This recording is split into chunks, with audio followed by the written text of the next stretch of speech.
सोनार के रूप में छुपा एक शैतान रामलाल, जो हर रोज वह एक नई कनवारी लड़की से शादी करता और अगले ही दिन उसकी मौत की खबर गांव भर में फैल जाती। एक ऐसी सियाह हकीकत जिसे सुनकर आपके रोंगटे खड़े हो जाएंगे। कहानी है रामलाल की, एक 70 साल के बूढ़े सोनार की, जो अपने सोने के कारोबार के साथ साथ अपनी अजीब व गरीब आदतों की वजह से भी मशहूर था।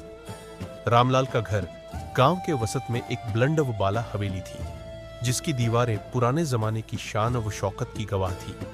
उस हवेली के दरवाजों पर सोने की खिड़कियां और चांदी के ताले चमकते थे। रामलाल हर रोज एक नई लड़की से शादी करता और अगले ही दिन उसकी मौत की खबर गांव भर में फैल जाती। कोई उसकी मौत का कारण नहीं जानता था, लेकिन गांव वालों के दिल में एक डरावना शक घर कर चुका था कि रामलाल खुद उन लड़कियों को मार डालता है। रामलाल की उम्र 7 साल से ज्यादा थी, बाल सफेद हो चुके थे, लेकिन उसकी आंखों में एक अजीब सी चमक थी जो हर किसी को अपनी तरफ खींचती थी। वह गांव का सबसे अमीर आदमी था और उसकी दुकान पर सोने के जेवरों की ऐसी चमक थी कि दूर दूर से लोग उसके पास आते थे। लेकिन उसकी शादियों की कहानी ने गांव वालों को हमेशा परेशान रखा। रामलाल की पहली शादी उस वक्त हुई जब वह सिर्फ 20 साल का था। उसकी बीवी गीता एक खूबसूरत और सादा लड़की थी, जो गांव के एक गरीब किसान की बेटी थी। लेकिन शादी के कुछ महीने बाद ही गीता की मौत हो गई। गांव वालों ने सोचा कि शायद यह एक हादसा था, लेकिन जब रामलाल ने दूसरी, तीसरी और फिर चौथी शादी की और हर बार उसकी बीवी की मौत की खबर आई, तो लोगों के दिल में शक पैदा हो गया। लोगों ने कहा कि रामलाल बदकिस्मत है, उसकी बीवियां किस्मत की मारी है। लेकिन कुछ बुजुर्ग जो रामलाल के मांझी को जानते थे, चुपके चुपके कहते कि रामलाल एक राज छुपा रहा है। रामलाल के बारे में गांव में एक अफवाह थी कि वह नामर्द है। यह बात कोई खुलकर नहीं कहता था, क्योंकि रामलाल का रूप इतना था कि कोई उससे टकराने की हिम्मत नहीं करता था। लेकिन यह अफवाह उसके कानों तक जरूर पहुंची थी और शायद इसी वजह से वह हर बार एक नई शादी करता और अगले ही दिन अपनी बीवी को मार डालता। वह नहीं चाहता था कि कोई उसके इस राज को जान पाए। उसका डर था कि अगर यह बात गांव में फैल गई तो उसकी इज्जत मिट्टी में मिल जाएगी और उसका कारोबार, जो उसकी ताकत का सबसे बड़ा जरिया था, तबाह हो जाएगा। गांव के वसत में एक बड़ा सा पीपल का पेड़ था, जहां बुजुर्ग शाम को बैठकर बातें करते थे। गांव की औरतें सुबह जल्दी कुएं पर पानी भरने जाती और वहीं रामलाल की कहानियों पर चर्चा करती, लेकिन कोई खुलकर उसके खिलाफ बात नहीं करता था। जब रात होती और रामलाल की हवेली के दरवाजे बंद होते, तो गांव पर एक अजीब सी खामोशी छा जाती। हर कोई जानता था कि रामलाल की हवेली में कुछ ना कुछ अजीब हो रहा है। रामलाल की नई शादी कर रहा था। एक दिन गांव में खबर फैली कि रामलाल ने फिर से शादी करने का फैसला किया है। इस बार दुल्हन का नाम था श्वेता। श्वेता एक गरीब घराने की लड़की थी, जिसके माता पिता रामलाल के पैसों के आगे झुक गए थे। श्वेता खूबसूरत थी। उसकी आंखों में एक मासूमियत थी जो हर किसी को अपनी ओर खींचती थी। लेकिन गांव वालों को उसकी शादी पर कोई खुशी नहीं थी। वे जानते थे कि श्वेता की शादी का अंजाम भी वही होगा जो उससे पहले की औरतों का हुआ। शादी का दिन आया। रामलाल की हवेली को फूलों रोशनी से सजाया गया। गांव के लोग भले ही दिल से ना चाहते हुए भी शादी में शामिल हुए। रामलाल अपनी पगड़ी और सोने के जेवरों में लिपटा एक बादशाह की तरह दिख रहा था। श्वेता, जो लाल जोड़े में थी, अपने चेहरे पर एक अजीब सी उदासी लिए बैठी थी। शादी की रस्में पूरी हुई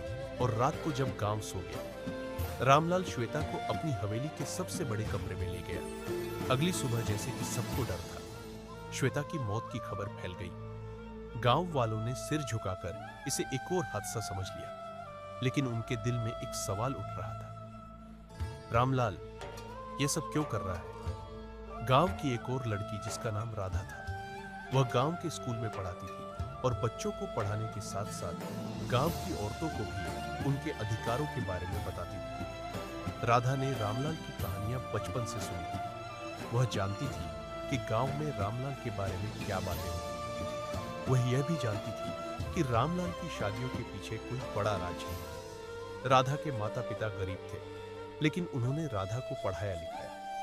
राधा को गांव वालों से बहुत सम्मान मिलता था, क्योंकि वह हर मुश्किल समय में गांव वालों की मदद करती थी। लेकिन रामलाल के बारे में उसके दिल में एक अजीब सी जिज्ञासा थी। वह सोचती थी कि अगर रामलाल सच में इतना खतरनाक है तो उसे रोकना जरूरी है। एक दिन राधा ने अपनी दोस्त सुमन से रामलाल के बारे में बात की। सुमन ने कहा, राधा, तुम रामलाल से दूर रहो। वह बूढ़ा है, लेकिन उसकी ताकत से कोई नहीं बच सकता।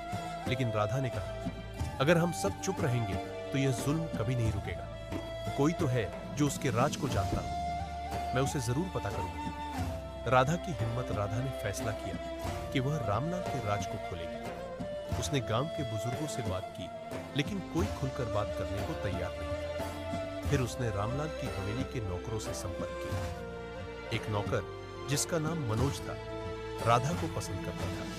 उसने राधा को बताया कि रामलाल की हवेली में रात को अजीब अजीब आवाजें आती है और वह अक्सर रात को अपने कमरे में अकेला बैठकर अजीब बातें करता है। राधा ने सोचा कि अगर वह रामलाल के करीब जाएगी तो शायद उसे कुछ पता चले, लेकिन रामलाल के करीब जाना आसान नहीं था। फिर एक दिन रामलाल ने खुद राधा के घर शादी का पैगाम भेजा। गांव वालों के लिए यह खबर हैरान करने वाली थी। राधा के माता पिता इस पैगाम से डर गए, लेकिन राधा ने कहा, यह मेरा मौका है। अगर मैं रामलाल के राज को नहीं खोल सकी तो शायद कोई और नहीं खोल पाए। राधा ने रामलाल की शादी के पैगाम को स्वीकार कर लिया। गांव वालों ने इस फैसले पर हैरानी जताई, लेकिन राधा के दिल में एक इरादा था। वह जानती थी कि यह शादी उसकी जिंदगी का सबसे बड़ा इम्तिहान होगी। राधा ने लाल जोड़ा पहना और अपने चेहरे पर एक रहस्यमय मुस्कान सजाई। शादी की रस्में पूरी हुई और रात को रामलाल राधा को अपने कमरे में ले गया। राधा के दिल में डर तो था, लेकिन उसके इरादे ने उसे मजबूत रखा। रामलाल ने राधा से कहा, तुम एक अलग लड़की हो, तुम में कुछ खास बात है। राधा ने मुस्कुराकर कहा, हाँ रामलाल जी, मैं आपके राज को जानने आई हूं। रामलाल के चेहरे पर एक पल के लिए डर की लकीर दौड़ी, लेकिन उसने खुद को संभाला। रात गहराती गई। राधा ने देखा कि रामलाल के कमरे में एक अलमारी है जो हमेशा बंद रहती है। उसने सोचा कि शायद उस अलमारी में रामलाल का राज छुपा है, लेकिन उससे पहले कि वह कुछ कर पाती, रामलाल ने उसे एक शरबत का गिलास दिया। राधा जानती थी कि उस शरबत में कुछ मिलाया हुआ है। उसने शरबत पीने से इनकार कर दिया और रामलाल से कहा, आप मुझे क्यों मारना चाहते हैं? रामलाल हैरान हो गया। उसने कहा, तुम क्या बातें कर रही हो? राधा ने कहा, मैं सब जानती हूं। आप अपनी बीवियों को इसलिए मारते हैं क्योंकि आप अपना राज छुपाना चाहते हैं, लेकिन मैं आपका राज खोल दूंगी। रामलाल के चेहरे पर गुस्सा और डर दोनों नजर आ रहे थे। उसने राधा की तरफ बढ़ना चाहा, लेकिन राधा तेजी से कमरे से बाहर निकल गई। वो रात के अंधेरे में हवेली के पिछले दरवाजे से भाग निकलने में कामयाब हो गई, लेकिन वह जानती थी कि यह सिर्फ शुरुआत है। रामलाल अब उसे नहीं छोड़ेगा। उसके दिल की धड़कनें तेज थी और उसका सांस फूल रहा था, लेकिन उसके आज में कोई कमी नहीं आई। वो जानती थी कि रामलाल उसे अब कभी चैन से नहीं बैठने देगा। उसने फैसला किया कि वह गांव वापस नहीं जाएगी, क्योंकि रामलाल के नौकर और उसके पास हर दोस्त उसे ढूंढ निकालेंगे। उसने गांव के बाहर जंगल की तरफ रुख किया, जहां एक पुराना मंदिर था जो बरसों से वीरान पड़ा था। राधा ने सोचा कि वह वहां रात गुजार सकती है और सुबह होने पर अपना अगला कदम सोचेगी। मंदिर की दीवारें टूटी फूटी थी और उसकी छत से बारिश का पानी टपकता था, लेकिन राधा के लिए यह जगह उस वक्त सबसे महफूज पनाहगाह थी। वो एक कोने में बैठ गई और अपने आप से बातें करने लगी। रामलाल का राज क्या है? वो क्यों हर बार अपनी बीवियों को मार डालता है? क्या यह वाकई उसकी नामर्दी का डर है या इसके पीछे कुछ और है? राधा के जहन में सवालों का एक तूफान उठ रहा था। उसने अपनी जेब से एक छोटी सी डायरी निकाली जो वो हमेशा अपने साथ रखती थी। उसने रामलाल की हवेली में देखी हुई चीजों को नोट करना शुरू किया। उसने अलमारी का जिक्र किया जो हमेशा बंद रहती थी। उसने रामलाल के चेहरे पर वो खौफनाक नजर आने वाली चमक को भी लिखा जो उसने उस वक्त देखी जब उसने रामलाल से उसके राज के बारे में बात की। राधा जानती थी कि उसे रामलाल के खिलाफ सबूत जमा करने होंगे, वरना गांव वाले उसकी बात पर यकीन नहीं करेंगे। रामलाल की हवेली में हंगामा बरपा था। रामलाल अपने नौकरों पर चिल्ला रहा था, उस लड़की को ढूंढो, वो कहीं दूर नहीं जा सकती। उसकी आवाज में गुस्सा और डर दोनों थे। उसे डर था कि राधा उसके राज को अवशा कर देगी। उसने अपने सबसे वफादार नौकर भगवान दास को बुलाया और कहा, तुम जानते हो कि अगर यह लड़की गांव वालों तक पहुंच गई तो क्या होगा। उसे खामोश कर दो, चाहे जो करना पड़े। वो रामलाल का दयामोर हाथ था और उसके हर गुनाह में उसका साथ देता था। भगवान दास ने अपने चंद आदमियों को जमा किया और राधा की तलाश शुरू कर दी। वो गांव की गलियों, खेतों और यहां तक के कुएं के करीब भी गए, लेकिन राधा का कोई सुरागन न मिला। गांव वालों में भी हलचल मच गई थी। राधा के भागने की खबर जंगल की आग की तरह फैल गई। कुछ लोगों ने कहा कि राधा पागल हो गई है, जो रामलाल जैसे ताकतवर आदमी से टकराने चली है। लेकिन कुछ लोगों ने, खास तौर पर राधा की दोस्त सुमन और गांव के चंद पढ़े लिखे नौजवानों ने उसकी हिम्मत की दाद दी। सुमन ने गांव के कुछ लड़कों से बात की और कहा, हमें राधा की मदद करनी चाहिए। अगर वह रामलाल के राज को खोल सकती है तो हम सबको उस जालिम से निजात मिल सकती है। रामलाल अपनी हवेली के सबसे बड़े कमरे में अकेला बैठा था। उसके हाथ में एक पुराना खत था जो उसने बरसों से संभाल कर रखा था। यह खत उसकी पहली बीवी गीता ने लिखा था, जो उसकी मौत से चंद दिन पहले उसे दिया गया था। खत में गीता ने लिखा था, रामलाल, तुम एक अच्छे इंसान हो सकते हो, लेकिन तुम्हारा खौफ तुम्हें बर्बाद कर देगा। अपने दिल को सुनो और सच का सामना करो। रामलाल ने वो खत बार बार पढ़ा। उसकी आंखों में एक अजीब सी उदासी थी। वो जानता था कि गीता की मौत उसके हाथों नहीं हुई। वो एक हादसा था, लेकिन उस हादसे ने उसके दिल में एक डर भर दिया था। गांव वालों ने गीता की मौत के बाद रामलाल के बारे में अफवाहें फैलाई कि वह नामर्द है, और यह बात उसके दिल पर खंजर की तरह लगी। उसने सोचा कि अगर वह दोबारा शादी करेगा और अपनी बीवी को खुश रखेगा तो यह अफवाहें खत्म हो जाएंगी। लेकिन जब दूसरी बीवी की भी मौत हो गई, उसने तय किया कि हर उस औरत को मार डालेगा जो उसके राज को जान सकती है। रामलाल का यह राज सिर्फ उसकी नामर्दी नहीं था, इसके पीछे एक और गहरा राज था जो उसने अपनी हवेली की उस बंद अलमारी में छुपा रखा था। वह अलमारी उसकी जिंदगी का सबसे बड़ा राज थी और वह किसी को भी उसके करीब नहीं जाने देना चाहता था। दूसरी तरफ राधा मंदिर में बैठी अपना अगला कदम सोच रही थी। उसने तय किया कि वह अकेले रामलाल का मुकाबला नहीं कर सकती। उसे गांव वालों की मदद लेनी होगी, लेकिन गांव वाले रामलाल से डरते थे। उसने सोचा कि वह अपनी दोस्त सुमन और गांव के कुछ नौजवानों को अपने साथ मिला सकती है, लेकिन उससे पहले उसे रामलाल के खिलाफ कोई पक्का सबूत चाहिए था। राधा ने रात भर मंदिर में गुजार दी। सुबह होते ही वह चुपके से गांव की तरफ लौटी। वो अपने घर नहीं गई, बल्कि सुमन के घर गई। सुमन राधा को देखकर हैरान रह गई। उसने कहा, राधा, तुम ठीक हो? रामलाल के आदमी तुम्हें ढूंढ रहे हैं। राधा ने सुमन को सारी बात बताई और कहा, सुमन, हमें रामलाल को बेनकाब करना होगा। उसकी हवेली में एक अलमारी है जिसमें उसका राज छुपा है। अगर हम उस अलमारी तक पहुंच गए तो हम उसे रोक सकते हैं। सुमन ने कहा, लेकिन राधा, यह बहुत खतरनाक है। रामलाल तुम्हें मार डालेगा। राधा ने मुस्कुराकर कहा, अगर हम डर गए तो वह और औरतों को मारता रहेगा। हमें उसे रोकना ही होगा। राधा और सुमन ने गांव के कुछ नौजवानों को इकट्ठा किया। उनमें राजू था, एक बहादुर और मजबूत लड़का जो राधा का बचपन का दोस्त था। राजू ने कहा, राधा, तुम सही कहती हो। रामलाल ने हमारे गांव को डर के साए में रखा है। हम तुम्हारे साथ हैं। राधा ने सबको अपना प्लान बताया। वो रात को रामलाल की हवेली में घुसेंगे और अलमारी से राज निकालने की कोशिश करेंगे। राधा रामलाल के नौकरों को उलझाएगी, जबकि राजू और सुमन हवेली के पिछले दरवाजे से अंदर जाएंगे। लेकिन यह काम आसान नहीं था। हवेली में बहुत से नौकर थे और भगवान दास हर वक्त सतर्क रहता था। राधा, राजू और सुमन हवेली के पास पहुंचे। राधा ने एक पत्थर उठाया और हवेली के सामने वाले दरवाजे पर जोर से मारा। नौकरों ने शोर सुना और दरवाजे की तरफ दौड़े। उसी वक्त राजू और सुमन पिछले दरवाजे से अंदर घुस गए। राधा ने नौकरों को उलझाने के लिए बात शुरू की। उसने कहा, मैं रामलाल से मिलने आई हूं। उसे बताओ कि राधा वापस आ गई है। नौकरों ने रामलाल को खबर दी। रामलाल हैरान रह गया। उसने सोचा, राधा इतनी हिम्मत कैसे हो सकती है कि वापस आ जाए। उसने राधा को अंदर बुलाया और कहा, तुम वापस क्यों आई हो? क्या तुम्हें मौत से डर नहीं लगता?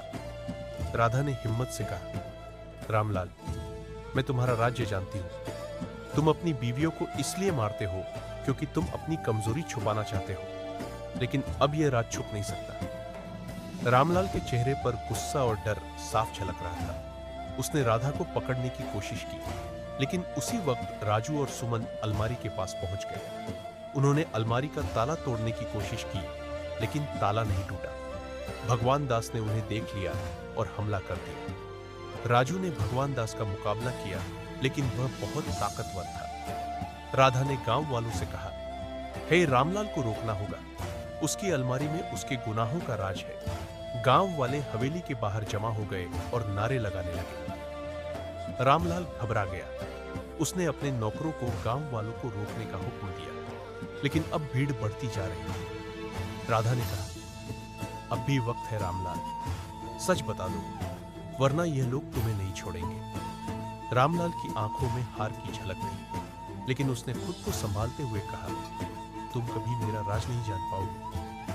राजू और सुमन अभी तक अलमारी खोलने की कोशिश कर रहे थे। अचानक ताला टूट गया। अंदर से कुछ पुराने कागज और एक डायरी निकली। राजू ने डायरी खोली। उसमें रामलाल की जिंदगी के कुछ काले राज लिखे थे, लेकिन पढ़ने से पहले भगवान दास ने फिर हमला कर दिया। राधा ने चिल्लाकर कहा, गांव वालों, अलमारी में राज है, हमें रामलाल को रोकना है। गांव वालों ने हवेली के दरवाजे तोड़े। रामलाल अब बिल्कुल अकेला था। उसके नौकर भी उसका साथ छोड़ चुके थे, लेकिन रामलाल हार मानने वालों में से नहीं था। उसने हवेली के एक गुप्त दरवाजे से भागने की कोशिश की। राधा ने देख लिया और उसके पीछे दौड़ी। रामलाल जंगल की तरफ भागा, जहां वह समझता था कोई उसे नहीं ढूंढ पाएगा। राधा, राजू और सुमन उसके पीछे दौड़े। जंगल घना था और रामलाल की आहट कहीं खो गई। राधा ने कहा, हमें उसे पकड़ना होगा, वरना वह फिर कोई गुनाह करेगा। राजू ने कहा, राधा, हमें अब वापस चलना चाहिए। हमारे पास डायरी है, उसमें जरूर कुछ ऐसा है जो रामलाल को बेनकाब कर देगा। राधा ने सोचा, राजू ठीक कहता है। वो वापस मंदिर की तरफ लौट आए, जहां उन्होंने डायरी खोलकर पढ़ना शुरू किया। डायरी में रामलाल की जिंदगी के कई राज लिखे थे, लेकिन सबसे जरूरी बात यह थी कि उसने अपनी पहली बीवी गीता की मौत के बाद एक वादा किया था कि वह कभी अपना राज नहीं खोलेगा। लेकिन वो राज क्या था? डायरी के आखिरी पन्ने पर एक अजीब सी अलामत बनी हुई थी, जो राधा को समझ नहीं आई। राधा ने फैसला किया कि वह उस अलामत का मतलब जरूर जानेगी। उसे मालूम था कि रामलाल अब भी आजाद है और उसका राज पूरी तरह से अभी तक खुला नहीं है। गांव वालों ने रामलाल के खिलाफ बगावत शुरू कर दी थी, लेकिन राधा जानती थी कि यह जंग अभी खत्म नहीं हुई। राधा, राजू और सुमन मंदिर के वीरान कोने में बैठे डायरी के पन्ने पलट रहे थे। आखिरी पन्ने पर बनी अलामत राधा के जहन में बार बार गूंज रही थी। वह अलामत एक पुराने मंदिर के निशान से मिलती थी, जो गांव के बाहर एक खंडहर की तरह खड़ा था। राधा ने फैसला किया, हमें इस अलामत का मतलब जानना होगा। रामलाल जंगल में भाग गया है, लेकिन अगर हम उसका राज पूरी तरह खोल दें तो वह कभी वापस नहीं आ सकेगा। राजू ने सर हिलाया, लेकिन राधा, यह खतरनाक है। रामलाल के आदमी अब भी गांव में घूम रहे हैं। सुमन ने भी कहा, राजू ठीक कह रहा है, लेकिन अगर अब रुक गए तो रामलाल फिर से कोई गुनाह करेगा।